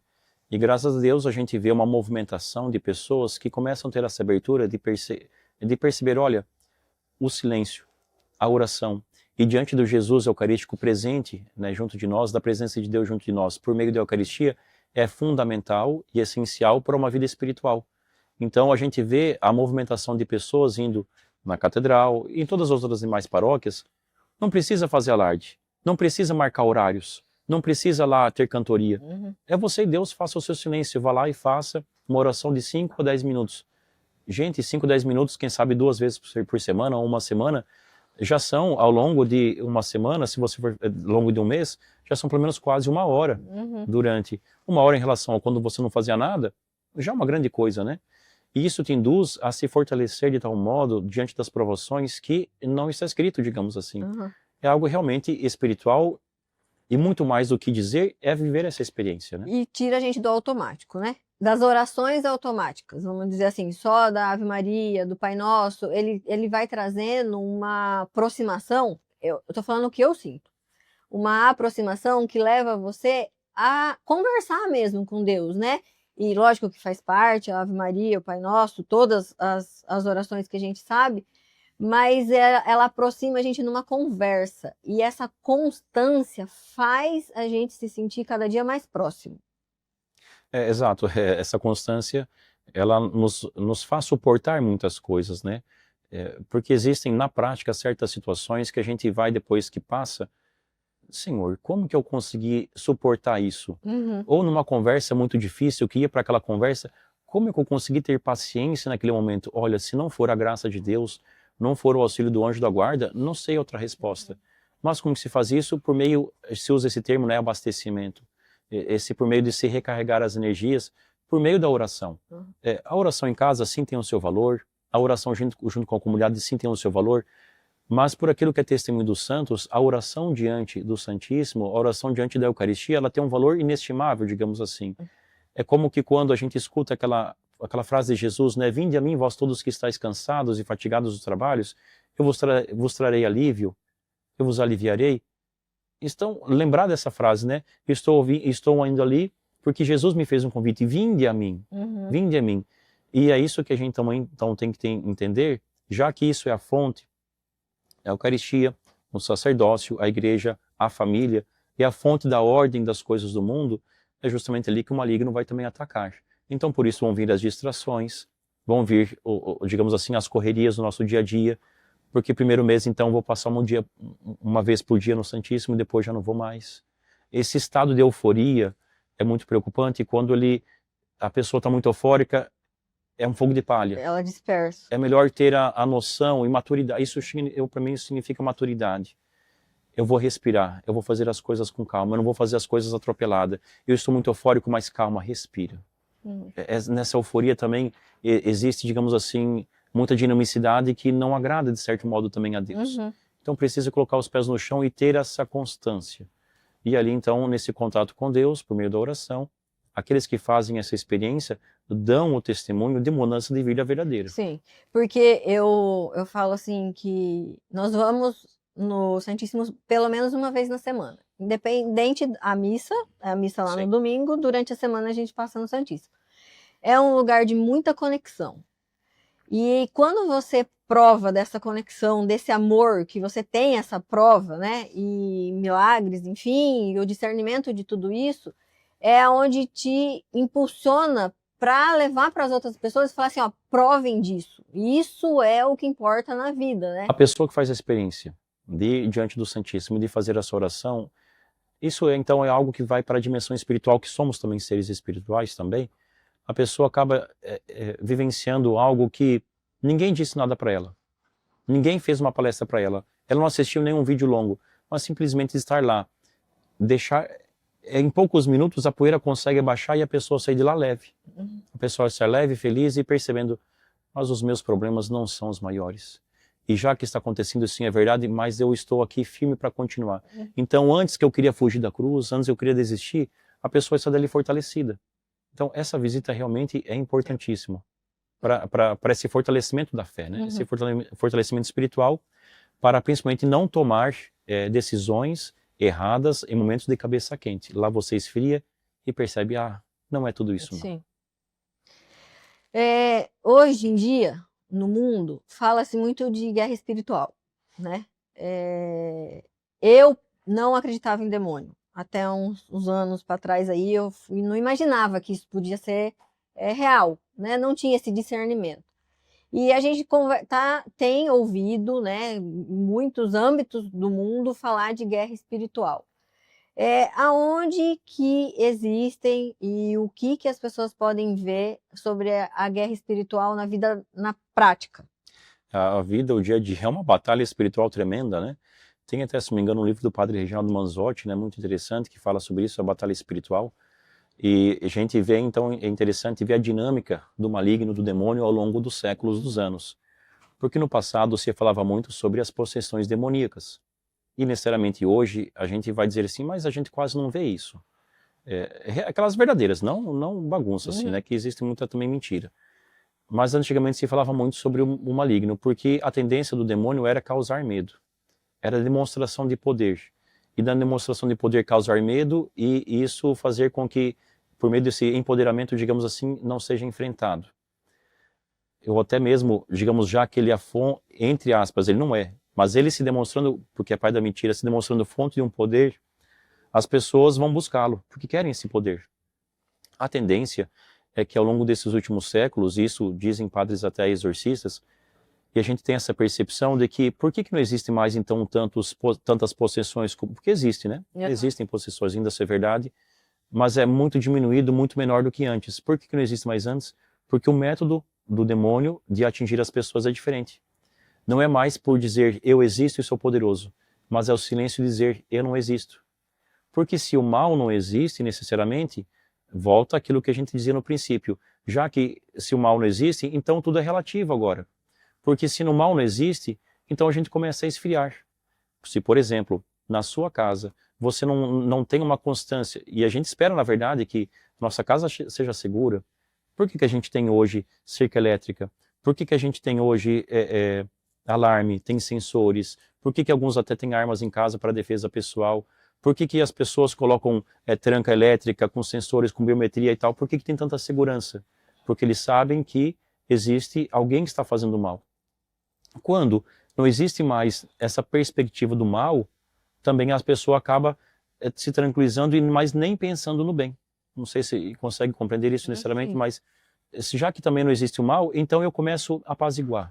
Eu começo a tranquilizar. Não é mais que tudo é normal. Que tudo é normal, que agora as minhas forças bastam. Eu não preciso mais dessas batalhas, eu não preciso mais de segurança. Eu não preciso... Para que eu vou rezar? Eu não estou sendo atacado. Para que eu vou à missa? Eu não sei necessariamente para que de certo modo os sacramentos são benefícios para mim. Então o maligno, ele tem agido assim nos últimos tempos dessa forma. Eu não existo, o inferno não existe. Olha, já que o inferno não existe, para que eu vou fazer o bem? Por que eu vou ser caridoso? Por que eu vou ser bom com alguém? O inferno não existe, eu posso aprontar e fazer tudo o que eu quero, eu não vou para o inferno mesmo. Então, essa é a metodologia dele, né? Ou seja, continua sendo a mentira. Só que quando a pessoa realmente percebe o quanto ela é utilizada pelo mal, esses encontros nos fazem perceber o quanto o mal está presente em nossa vida, a gente começa a perceber, olha, eu preciso ter uma cerca elétrica espiritual, digamos assim, né? Eu preciso ter sensores que me fazem perceber, não posso cair para esse lado, não posso fazer aquilo, porque aqui já é uma zona de perigo, aqui já é um risco. Então o demônio tem utilizado outras formas, né? O padre, e assim, qual que é uma forma, assim, na prática, que a gente pode levar clareza para as pessoas, assim, como que ele se manifesta? Como o mal se manifesta? Bom, de modos maiores, mais escancarados, assim, mais escandalosos, seriam as guerras, né? Isso quando a gente vê também por meio de possessões demoníacas, quando o demônio é interpelado, já está sendo vencido praticamente. É perguntado, aonde você está presente de modo mais forte? Eu estou nas guerras, na violência, nas grandes sociedades, como é o nosso tempo de hoje, de várias guerras sendo instaladas em vários lugares do mundo, né? Por meio dessa confusão que já ninguém sabe mais quem é mais o bonzinho, quem é o mocinho, quem é o vilão. a mídia, né, a informação, ela está muito conflituosa, você não sabe mais no que acreditar. Então, de modo mais grave, são sim as guerras. E nas famílias? E nas famílias, aí seriam outras guerras, né? Só que não são as guerras de bombas, são as guerras da falta do diálogo, na guerra, digamos assim, da falta do cuidado um pelo outro, de quando uma pessoa não percebe que a briga está escalonando porque a pessoa é orgulhosa. O orgulho, o combate ao orgulho, o combate ao egoísmo é uma guerra espiritual, porque nós temos a tendência nos tempos de hoje de eu sou empoderado, eu sou empoderada, eu posso fazer tudo o que eu quero. Para tudo que eu quero, mas existem limites para isso também. O tudo que eu quero significa até passar por cima de uma pessoa que você prometeu amor e fidelidade? Ora, o bom senso vai dizer que quando começa a discussão, uma das partes consiga dizer, olha, calma, eu acho que o lado que a gente está indo não está indo bem. Vamos dar as mãos aqui juntos, vamos rezar, vamos olhar com o mesmo olhar de caridade sobre esse problema, deixar de lado o egoísmo. Então, quando as duas partes conseguem fazer isso, a guerra começa, de certo modo, a ser vencida, né? Por meio, digamos até, a informação é essencial não somente numa guerra, para se vencê-la, para se divulgar isso para as outras pessoas, mas a informação também é essencial dentro da família. Mas uma informação, então, coerente de pessoas que dialogam, que conversam. Então, o combate ao orgulho é uma guerra espiritual, ao egoísmo, à falta do diálogo, à infidelidade, né? Todas assim. Sim. E em relação aos filhos, né? Porque eu vejo que tem muito essa guerra espiritual, a força, na verdade, a disputa de força ali entre as famílias que não têm a ordem, vamos dizer assim, com os pais, com os filhos. Na guerra espiritual, digamos assim, no relacionamento da família, a gente vai ver que antes mesmo de perceber que é algo da relação dos pais com os filhos, os pais têm que perceber que existe a guerra entre eles. Porque para que os filhos percebam que existe um bom testemunho e o ordenamento, os pais devem estar bem ordenados, devem estar em comunhão, devem estar em conjunto. Porque numa família em que existe uma ordem entre os pais, os filhos se sentem em paz, se sentem tranquilos, não se sentem necessariamente ameaçados. Ora, no momento em que um pai desrespeita a mãe ou a esposa, ou vice-versa, o filho também se sente no direito de desrespeitar. Olha, porque ele viu que aquele que é o herói dele, é a heroína dele, é a pessoa que mais faz, está fazendo isso, então isso também é certo. Então também vou desrespeitar. É claro que nos tempos atuais, a gente vê situações também dessa guerra espiritual muito próxima de nós, eu vou dizer até mais por meio das ideologias que surgem através do celular. Sim. Então, por exemplo, as telas são muito próximas e a gente não consegue muitas vezes dimensionar ou ter atenção àquilo que é transmitido nas redes sociais para os filhos. Muitos influenciadores, eles têm realmente essa tendência de deturpação, de perversão das crianças. Porque por meio das crianças, do mesmo modo que, veja um exemplo, a quantidade de pais que voltam para a igreja hoje, por conta dos seus filhos que querem ser coroinhas, nos últimos tempos é algo, digamos assim, meio que novo. Isso não existia antes. Sim. Antes eram os pais que incentivavam os filhos, meu filho, você quer ser coroinha? Hoje, de vez em quando vai na missa, o filho acha bonito, pai, mãe, eu quero ser coroinha. Pai, mãe, eu quero ir na catequese, porque meus amigos também vão. E os pais acabam indo também. Então, quando necessariamente a gente percebe que são os filhos que estão puxando e que estão querendo, de algum modo, servir a Deus, os pais se obrigam a isso também. Mas o caminho correto não é esse. Os pais têm que dar o exemplo, né? Então, as redes sociais, do mesmo modo que tem as influências negativas, por meio dos desenhos bobos, por meio dessa proteção exagerada e demasiada sobre as crianças. Claro, aí precisa aprofundar um pouco mais o que eu quero dizer com isso, mas principalmente, eu vou dizer assim, por meio do estudo mal feito, por meio de ideologias que são implantadas, ideologias realmente pesadas, por meio de estudos de formação que não fazem a pessoa perceber ou desenvolver o seu ser enquanto ser humano, mas apenas formar um profissional. Hoje em dia, as faculdades, muitas delas são isso, né? Você é um bom advogado, você é um bom médico, você é um bom enfermeiro, mas pessoa, você é horrível. Porque a faculdade prepara somente para ser um bom profissional, a escola prepara para ser um bom profissional. Mas para ser uma boa pessoa, necessariamente não. Porque é proibido falar de fé, de religião na igreja, na escola. Eu tenho, assim, muita esperança nessa nova geração, né? Dessas crianças que... dos 20 anos para trás, né? Que eu vejo, assim, que vem num movimento diferente, Os pais também estão mais alertas, estão em busca do conservadorismo. Eu falo assim, até falei para o senhor ontem, né, que assim, a gente tem que investir nessa geração, nessas crianças, porque eu acho que vai ser um futuro muito melhor do que a gente tem hoje. Porque vão vir pessoas melhores, vão vir pessoas de fé, e que vai trazer todo aquela tradição, sabe? O conservadorismo de uma forma positiva. Eu vejo isso, né? Como que o senhor orienta as pessoas a se protegerem dessa guerra espiritual? A família, as empresas, né? Casas, enfim. Bom, de certo modo, claro, a vida de oração é essencial. A gente vai até dizer, e aquilo que é costume nosso, né, de orientar as pessoas com frequência, ter água benta na sua casa. Né? Você mesmo, a pessoa que tem água benta, não precisa chamar o padre, não precisa chamar ninguém. Você mesmo, de certo modo, é ministro da sua casa, do seu lar, você pode pegar essa água benta e aspergir sobre esta casa. Uma casa que reza unida, como diz a expressão, ela permanece unida. Uhum. Então, não somente rezar sozinho, mas trazer a família para a oração em conjunto. Como quando antigamente se fazia muito a oração, pelo menos uma vez por semana, a oração do terço, com a família reunida. Os pais e os filhos rezam a oração do terço, nem que seja uma vez por semana. Nem que seja aos domingos à noite, nem que seja no sábado à noite. Mas trazer esse momento em que as pessoas se encontrem para também um momento de oração. Mas, acima de tudo, é preciso assim que as pessoas realmente tenham um bom senso de perceber que o mundo está passando, o tempo está passando, e estamos perdendo muito tempo com coisas bobas, com coisas fúteis. E aquilo que é mais rico, aquilo que é essencial, que é a educação realmente dessas crianças, aquilo que mais se ama, tem que ser oferecido a eles aquilo que é melhor. E a educação, sem dúvida alguma, passa por meio disso. Então, o que a pessoa tem que fazer? Os pais que estão atentos com isso, é buscar conhecimento. O nosso problema aqui nos tempos de hoje, nas redes sociais, em plataformas, existem vários tipos de informações, várias pessoas que trazem cada uma a sua teoria. Mas graças a Deus nós temos também bons padres, bons leigos, que nas redes sociais também trazem boas formações e que trazem a verdade com fundamentação, com estudo bíblico, com estudo do catecismo, com o estudo da doutrina da igreja. Não são coisas que necessariamente elas colocam para se elevar, para ganhar dinheiro ou simplesmente para querer se aparecer por conta de orgulho. Então é estudar. Na verdade, não tem como muito querer ter uma receita pronta e dizer, eu vou fazer esse curso e está pronto. Exige muito, exige muito.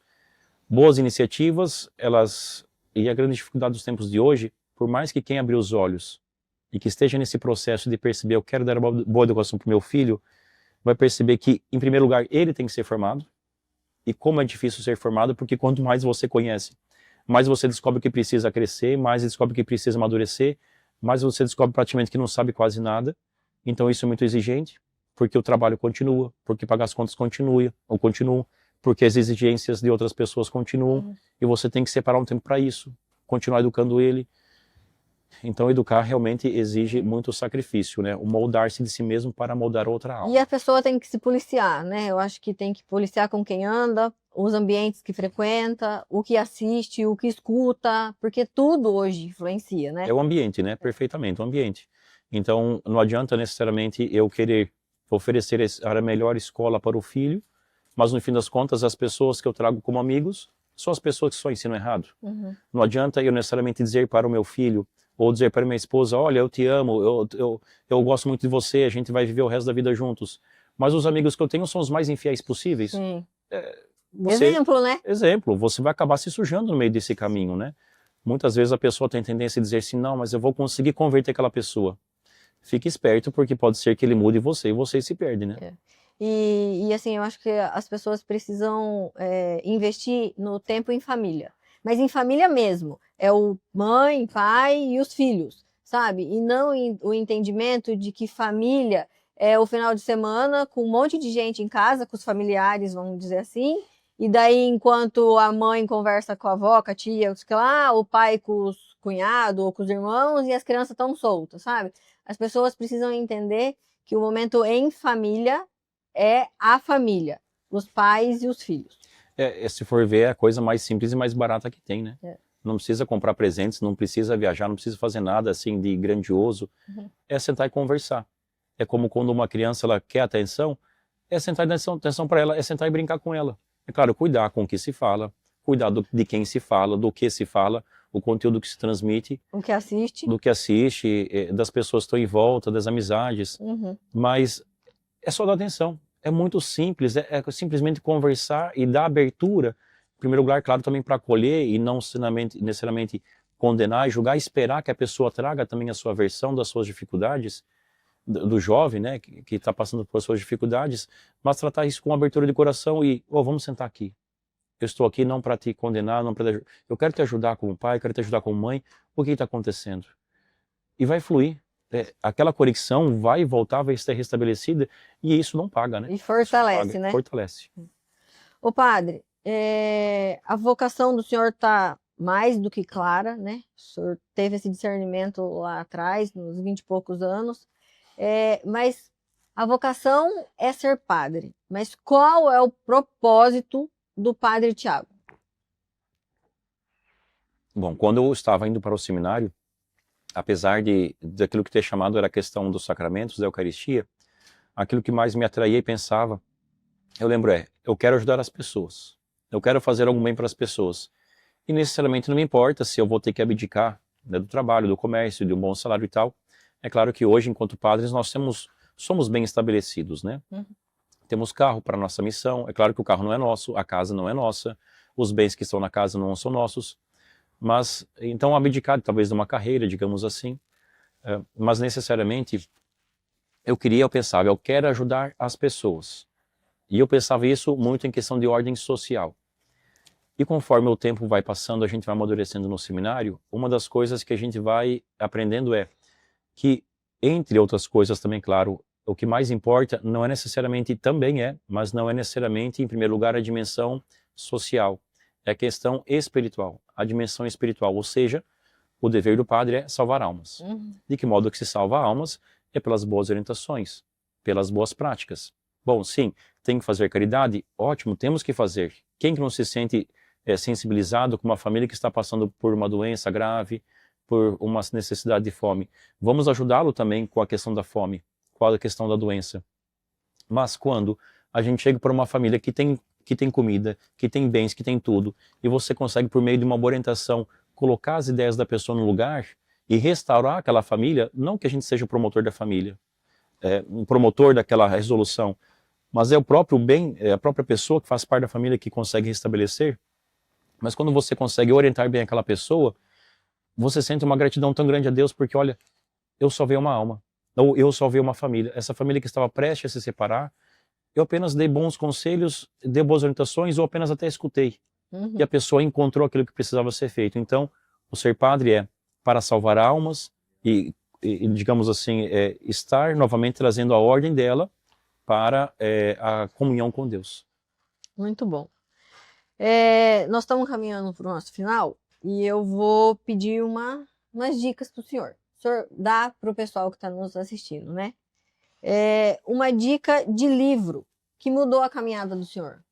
No seminário a gente é muito incentivado e temos que ler, né? Temos que ler muito, não só livros de teologia, mas também muitos livros de espiritualidade. Então, na época, um dos livros assim que me ajudou muito, o autores, digamos assim, que me ajudavam muito, sempre livros relacionados à vida dos santos. Principalmente livros que o próprio santo às vezes escreveu. Que livros de espiritualidade que muitos escrevem, livros de autoajuda, existem muitos.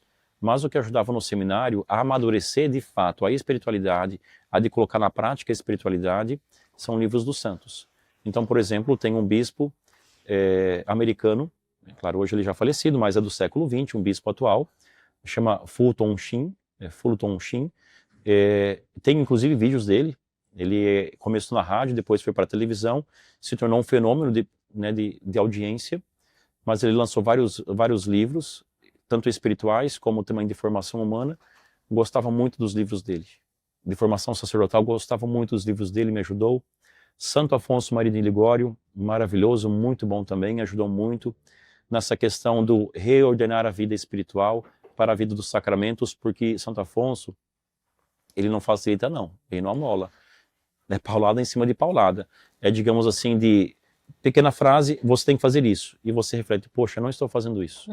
Então estou errado. Eu tenho que corrigir isso, né?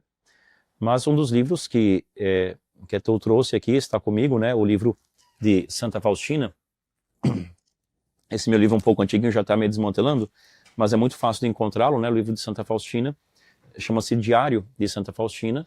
É um livro um tanto, digamos assim, grossinho, né? Usado, são 400 e poucas páginas. Coloquei, rabisquei, coloquei até umas orelhinhas aqui, para que quando fosse depois dar uma palestra, uma pesquisa assim, era mais fácil. Onde fala sobre a Eucaristia, puxa aqui. Onde fala sobre confissão, puxa aqui, né? É mais fácil, para depois usá-lo e estudá-lo. Me ajudou muito, porque Santa Faustina, de certo modo, é um tanto atual. Ela nasceu no início do século XX, uma religiosa, uma freira. É considerada uma das grandes santas místicas da igreja. E no diálogo que ela tinha com Jesus, várias e várias e várias recomendações Jesus trouxe para ela. Então as pessoas às vezes não sabem, mas Santa Faustina está muito presente na vida delas. Porque pessoas que têm devoção, por exemplo, a Jesus misericordioso, aquele quadro em que Jesus está com as mãos assim abaixadas, que sai um raio vermelho e um raio branco do seu coração, essa obra foi pintada a pedido de Santa Faustina, porque assim Jesus se apresentou para ela e disse, olha, pinte um quadro para que as pessoas tenham de modo mais visível o quanto a minha misericórdia está sendo derramada sobre elas.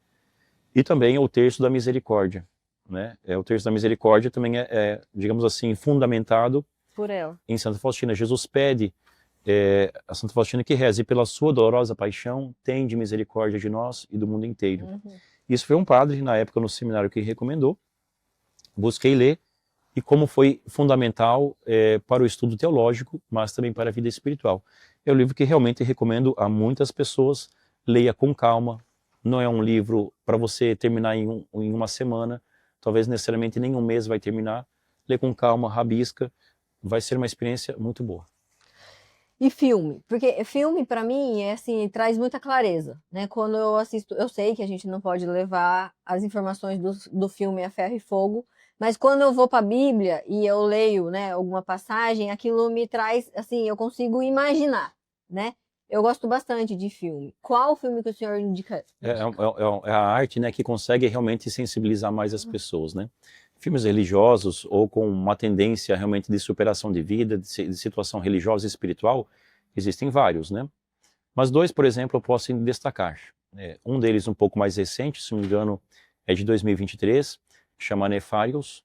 Ele ficou muito famoso, né, baseado num livro, Cartas de um Diabo ao Seu Aprendiz. Está na Brasil Paralelo, né? O pessoal pode buscá-lo. Excelente, né? Um filme assim excelente, né? Que fala totalmente e modo muito profundo sobre a batalha espiritual, né? Como que é a nossa vida de batalha espiritual.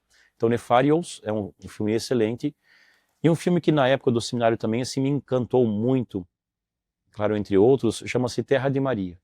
Terra de Maria, já com uma questão devocional mais a Nossa Senhora.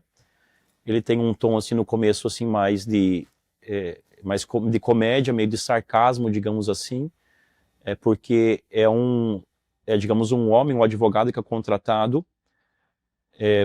por um grupo de pessoas ateias que querem descobrir quem é esta mulher, quem é esta Maria que está fazendo milagres por aí.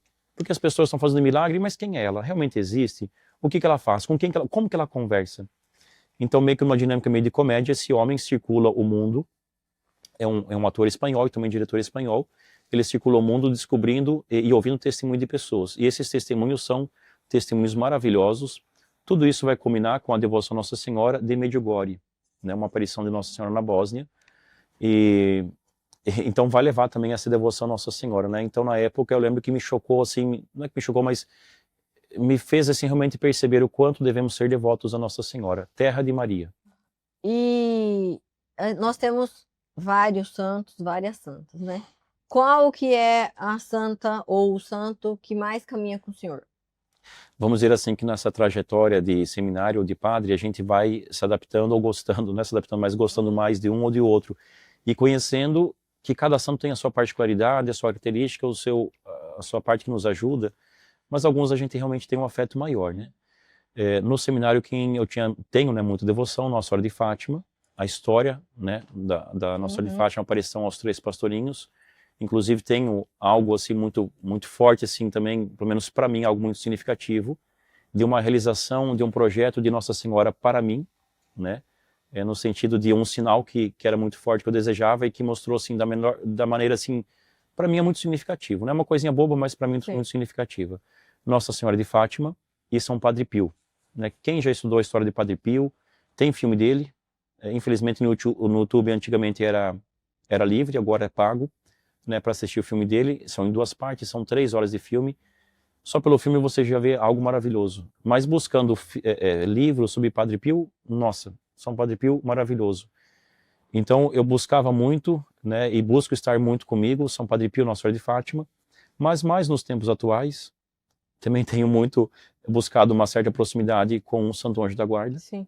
Né, lendo alguns livros, né, pesquisando alguma coisa, testemunho sobre isso, a importância do Anjo da Guarda, porque se a gente for ver, quem Deus colocou em primeiro lugar, mais próximo, para ser a representação de Deus, que é, de fato, no contexto bíblico, a presença de Deus, antes mesmo de Nossa Senhora, antes mesmo de São Padre Pio, antes mesmo de Santo Antônio, quem é a presença de Deus mais próxima de nós, a conexão mais próxima de Deus conosco, é o Anjo da Guarda.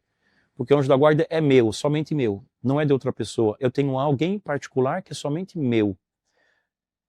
Então, essa conexão, essa intimidade, essa comunhão é muito forte. Então, Santo Anjo da Guarda e também São José. São José tem se falado muito nos últimos tempos, né? Uhum. Inclusive, recentemente, em frente à paróquia São Cristóvão, tem na praça uma imagem de São José, também para tentar revitalizar essa devoção nas pessoas, pelo santo escondido no silêncio que realizou a sua missão, né? Então, precisamos ser orgulhosos, querer aparecer, faça aquilo que é a vontade de Deus para a sua vida e você será feliz. E qual oração que não pode faltar no seu dia? Do Padre Tiago, né? Não lá na missa. Além das orações que a gente tem que fazer enquanto sacerdote, são as orações das laudes, das vésperas, hora média e assim por diante, né? Que chama-se a liturgia das horas, a presença do terço, a presença da missa. Vou dizer assim, de modo geral, assim, para as pessoas no dia a dia. 2 orações, uma mais curta e um pouquinho mais longa. Uhum. O terço, que geralmente leva cerca de 20 minutos, Sim. E uma oração mais rápida, a oração do Santo Anjo. Tem que ter presente o terço e a oração do Santo Anjo. Sem dúvida alguma, tem que ter essas 2 ali presentes. No dia a dia, né? Claro, depois vai complementando com outras coisas. Tá. Qual o conselho o senhor dá para a pessoa que não tem o hábito de rezar e que ela quer ter essa constância? Começar sozinha é sempre muito difícil. Então, por isso, depois de algum tempo, a gente percebe o porquê o seminário é tão importante. O que ele é fundamental, por mais que tenha as dificuldades lá no seminário. É porque a gente aprende que na vida de comunidade, um fortalecendo o outro, um cobrando, um puxando o outro, a gente se obriga a ir. Então, quem tem dificuldades de fazer as coisas sozinha, busque se engajar em algum grupo. Busque se engajar, não precisa talvez até ser um grupo de oração, mas com pessoas que têm o mesmo propósito que você. Olha, vamos começar a rezar de modo virtual, que seja todos os domingos ou todas as segundas-feiras, pode ser até pela internet, pelo WhatsApp, vamos rezar juntos. Começar a fazer isso com outras pessoas e ter uma disciplina de marcar horários. Sim. Marcar, você tem que designar. E aquele horário é né? para isso, e a constância. É. Sozinha é muito difícil. E a igreja hoje em dia tem tantos encontros, tanta coisa para oferecer, né? Eu acho que tá mais fácil das pessoas terem essa... Em relação aos tempos do passado é muito mais fácil, né? Muito mais completo, digamos assim, ainda mais em termos de Sinop. É claro que muitas pessoas buscam, olha, mas eu não me identifico com esse, não me identifico com aquele, não me identifico com aquele. Bom, então a gente vai fazer o seguinte, comece a ler, né, o livro do Diário de Santa Faustina, comente isso com outras pessoas, quem sabe compre e dá de presente para outra pessoa e comece a trocar ideia. Olha, eu li isso, o que você achou? Ou qual patamar que você já está lendo, qual página que você já está lendo, e comece a trocar ideias. Quando você viu, já criou um pequeno grupo de amigos que um fortalece o outro. Sozinho, realmente, muitas vezes não conseguimos. Padre, e um recado para quem perdeu a fé? Bom, a pessoa que perdeu a fé, ela vai precisar passar por uma provação muito grande. A gente entende até que muitas vezes a pessoa, até depois de algum tempo, ela reconhece que precisou ir até o fundo do poço para que ela conseguisse meio que, digamos assim, se reconfigurar na sua vida. Então, para quem perdeu a fé, a gente vai entender o seguinte, mesmo para você que perdeu a fé, enquanto você está vivo, Deus te espera, Deus te aguarda. Bom, se não é hoje que você quer, no momento que você perceber, saiba que Deus está lá esperando. E essa é a maior graça que Deus pode nos fornecer, a sua paciência. Deus estará lá pacientemente para te acolher, para te dar um abraço, até porque os testemunhos do acampamento são esses, né, geralmente. Eu vivenciei isso, vivenciei aquilo, eu estava no mundão, fiz isso, aquilo, e no acampamento, mesmo depois de tendo perdido a fé, eu descobri que Deus me esperava. E pronto. Então tenha certeza que Deus te espera, só que tem que ter o seu momento, claro, você está esperando isso. Padre, quero agradecer de novo a presença do Senhor. Com certeza, esse episódio vai ajudar eu com o meu propósito, que é levar Deus para as pessoas, que é as pessoas entenderem dessa importância dos milagres, que existem provações, que precisa de persistência, constância, enfim, né? Mas que sem ele a gente não pode viver. Eu vou ler uma frase, tá? Tem palavras que curam, mas tem presença que sustenta. E obrigado pelo Senhor ser essa presença na nossa vida. Mesmo às vezes a gente demora para se ver, mas tem essa constância, tem essa presença, e isso é muito importante para mim e para o Ricardo. Eu agradeço novamente também o convite e fico feliz com essa iniciativa, até porque, como disse no princípio, e já fica, digamos assim, de certo modo até uma, meio que, digamos então, mensagem final, é que a gente, como disse no princípio, se a gente não tem um sentido de vida, a gente se perde nesse mundo. Ou seja, se não tem um sentido, se não tem um propósito, né? Se não existe um propósito para viver, a gente se perde e não tem por que viver necessariamente. Então, para as pessoas que estão meio que sem propósito, digamos assim, lembre-se que o primeiro propósito da sua vida, acima de todas as coisas, é, primeira coisa, se perceber filho de Deus, e segunda coisa, por ser filho de Deus, ser amado por Deus. Quem consegue ter no seu coração, não somente na teoria isso, mas no seu coração, essa realidade do ser criado por Deus, e tudo que você vai fazer, lembre-se que você é filho de Deus e deve dar exemplo e testemunho disso, e segundo que, portanto, você então é amado por Deus, é algo que vai começar a dar fundamentação e sentido para a sua vida, o porquê eu existo, porque eu faço isso, porque eu amo minha família, porque eu devo ser fiel, porque eu não posso desistir, porque Deus me chamou. A resposta, claro, é demorada, leva-se muito tempo, mas quando você encontra aquilo, é algo que é fundamental para o resto e total da sua vida. Mas quem não se pergunta, não consegue descobrir o porquê vive. Isso aí. E por aqui, nós vamos finalizando mais um episódio do Propósito em Pauta. Nós agradecemos a audiência de todos vocês e eu quero finalizar com uma bênção do Padre. Muito bem. Sobre todas as pessoas que nos acompanham, que assistem, você que está aí na sua casa, que por meio do auxílio do Santo Anjo da Guarda e também de São José, que todas as bênçãos e graças necessárias para a sua vida sejam alcançadas por meio de uma vida de fé e devoção verdadeira a Deus.